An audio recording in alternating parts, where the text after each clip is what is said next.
السلام عليكم ورحمة الله وبركاته. سو دواada dhammaan meel kasta joogtaan ummadda Soomaaliyeed. Hawra Tiro Production ku soo dhawow channelkan cusub. Hawra Tiro Production. fadlan taabo subscribe oo ka mid noqo saaxiibada halka. Hawra Tiro Production.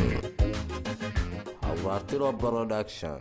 Waxaan rabnaa inaan idinla wadaagno qoraal uu soo qoray agaasimaha madaxtooyada Puntland oo qoraalkaasi oo ku cadeynayo in dhammaan adeegyadii mashaariicda dowladda federaalka uga iman jiray maamul goboleedka Puntland la joojiyay. arrintan aynu ku koobnayn Puntland oo kaliya oo ay kala sameeyeen maamul goboleedyada kale ee federaalka Soomaaliya marka laga reebo Hirshabelle oo qoraalkaas lagu cadeeyay.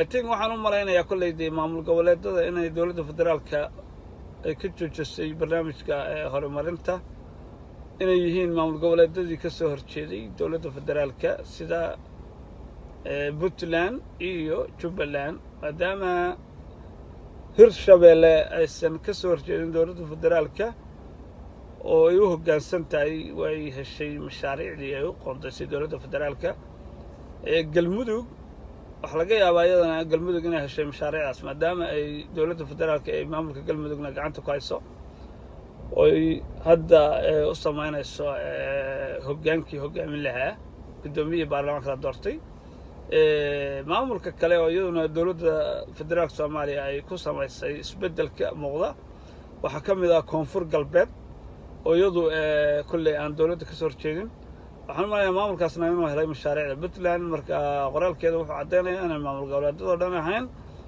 oo kaliya oo arrintaasi ay khusayso Puntland iyo Jubbaland oo aan weli hadal iyadoo aan qoraal ka soo bixin iyo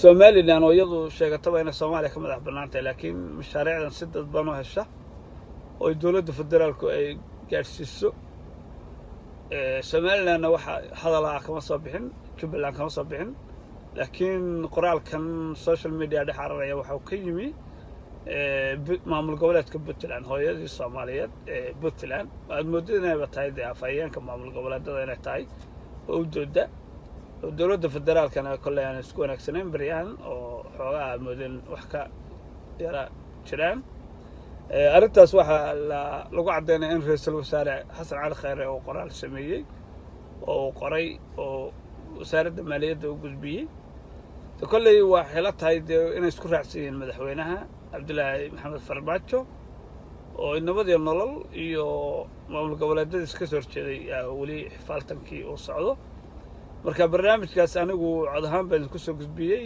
dhammaan aad badan salaamay khayrta sharafta meel kasta joogtaan waa aniga injineer Aamin Cabdiraxmaan Saciida halkan barnaamijka kala socotana waa channel cusub Hawra Tiro Production aad badan salaamay meel kasta joogtaan ummadda Soomaaliyeed Hawra Tiro Production. fadlan taabo subscribe oo ka mid noqo saaxiibada halka. Hawra Tiro Production.